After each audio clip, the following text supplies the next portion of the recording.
नमस्कार, स्वागत है आपका स्टार भारत न्यूज में। मैं हूं आपके साथ कैफ खान। बीजेपी लगातार तीसरी बार केंद्र की सत्ता में आने के लिए चुनावी मैदान में उतरी है और लगातार तीसरी बार भी इसके चुनाव अभियान का आगाज प्रधानमंत्री नरेंद्र मोदी ने यूपी के मेरठ से किया। समय बीता तो पीएम मोदी के भाषणों की लाइन जरूरी बदली, लेकिन मेरठ की जगह किसी और स्थान का विचार क्यों नहीं हुआ, ये समझना दिलचस्प है। पीएम मोदी ने 2024 के लोकसभा चुनाव अभियान की शुरुआत 31 मार्च यानी रविवार को मेरठ से की थी। वहीं पिछले दिनों चुनावों से इससे सबसे बड़ा अंतर यह था कि इसमें आरएलडी के मुखिया जयंत चौधरी भी उनके साथ मंच पर मौजूद थे। रालोद का प्रभाव पश्चिम यूपी में ही है और इस बार वो बीजेपी की अगुवाई वाले एनडीए का हिस्सा है।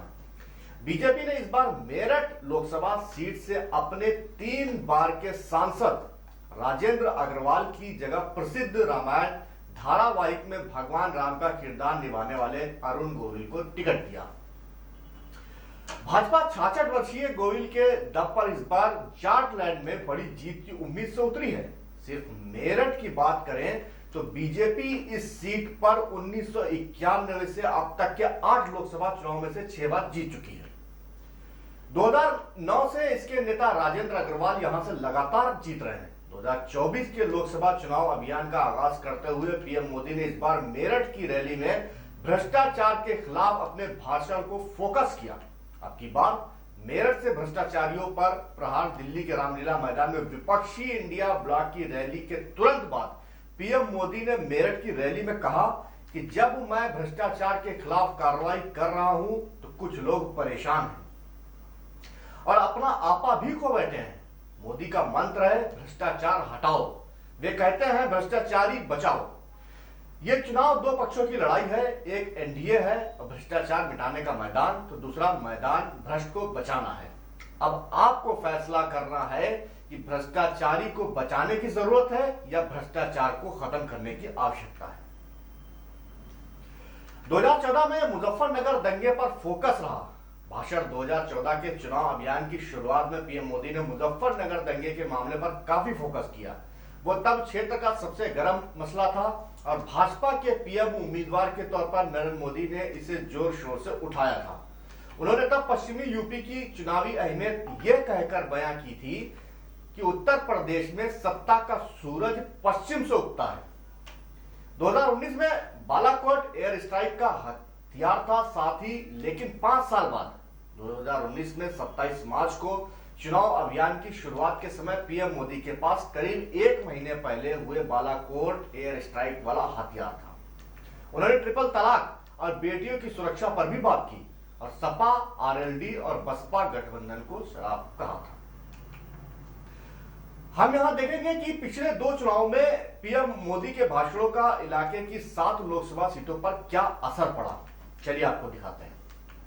मेरठ की बात करेंगे। 2014 के लोकसभा चुनाव को देश के चुनाव इतिहास में मोदी लहर के लिए भी जाना जाता है। यूपी में तो इसका अप्रत्याशित असर नजर आया था। मेरठ में बीजेपी प्रत्याशी राजेंद्र अग्रवाल को जहां 47.46% वोट पड़े थे, वहीं बसपा को 27%, सपा को 19.1% और कांग्रेस की नगमा को मात्र 3.85% वोट आए थे।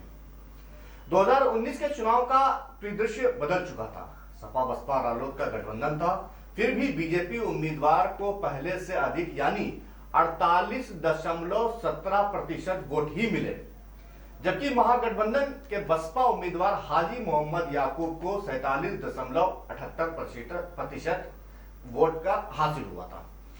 कांग्रेस को सिर्फ 2.83% वोट आए थे। इस बार यहां सपा कांग्रेस गठबंधन से समाजवादी पार्टी ने भानु प्रताप सिंह को टिकट दिया और बीएसपी से देवव्रत त्यागी मैदान में उतरे हैं। अब बात करते हैं बागपत की। 2014 में बागपत सीट से बीजेपी के डॉक्टर सत्यपाल सिंह 42.15% वोट लेकर जीते थे। तब सपा को 21.26%, आरएलडी के चौधरी अजीत सिंह को 19.86% और बसपा को 14.11% वोट मिले। 2019 में जहां आरएलडी के जयंत चौधरी विपक्षी गठबंधन के संयुक्त उम्मीदवार थे, जिन्हें 48.4% वोट मिला, लेकिन कमाल यह हो गया कि विपक्षी वोट एकजुट होने के बावजूद भाजपा उम्मीदवार सत्यपाल सिंह 50.29% वोट लेकर विजय हो गए। आगे बात करेंगे मुजफ्फरनगर की। 2014 मुजफ्फरनगर का सबसे बड़ा मुद्दा सांप्रदायिक दंगा था। भाजपा ने इसके खिलाफ यूपी के तत्कालीन समाजवादी पार्टी सरकार के विरोध में जोरदार अभियान चलाया। पार्टी के संजीव कुमार बालियान को यहां करीब 59% वोट मिले, वहीं बीएसपी को 22.77% और सपा को 14.52% वोट ही जुटा सकी। 2019 में अजीत सिंह अपनी सीट बदलकर मुजफ्फरनगर चले गए। उन्हें महागठबंधन ने अपना प्रत्याशी बनाया। कांग्रेस ने भी उम्मीदवार नहीं उतारा, तब भी अजीत सिंह को 48.83% वोट आए। तब भाजपा के संजीव कुमार बालियान यहां से 49.39% वोट लेकर जीते और अजीत सिंह के लोकसभा पहुंचने की उम्मीदों पर फिर से पानी फिर गया। चलिए बात करते हैं बिजनौर की। 2024 में बीजेपी को बिजनौर में 4,86,913 वोट मिले और कुंवर भारतेंद्र को जीत मिली। वहीं सपा को 2,81,139 और बसपा को 2,30,124 वोट प्राप्त हुए। 2019 में बीजेपी को बिजनौर में झटका लगा। महागठबंधन के उम्मीदवार के तौर पर बीएसपी को मलूकनगर 5,61,045 वोट मिले, जबकि भाजपा प्रत्याशी राज भारतेंद्र सिंह को 4,91,104 वोट ही मिल सके। 2024 में गठबंधन के तहत बीजेपी ने बागपत और बिजनौर सीटें आरएलडी के लिए छोड़ी हैं, लेकिन गौर करने वाली बात यह है कि 2014 के मुकाबले भाजपा का वोट यहां बढ़ा दिया गया। बात कैराना की अगर करें तो 2014 में कैराना लोकसभा सीट पर बीजेपी उम्मीदवार हुकुम सिंह 5,65,909 यानी कि 50.54% वोट लेकर चुनाव जीते थे। 2019 के लोकसभा चुनाव महागठबंधन से बीएसपी उम्मीदवार के बावजूद बीजेपी के प्रदीप कुमार 5,66,961 यानी कि 50% वोट लेकर जीत सके थे, जबकि बसपा को महज 4,74,801 वोट मिल पाए थे। सहारनपुर से सीट बीजेपी 2014 में जीत चुकी थी, लेकिन 2019 में बीएसपी से करीब 23,000 वोटों से यह हार गई। लेकिन 2014 में भाजपा को यहां 4,72,999 वोट मिले, वहीं 2019 में उसे 4,91,722 मत हासिल हुआ था।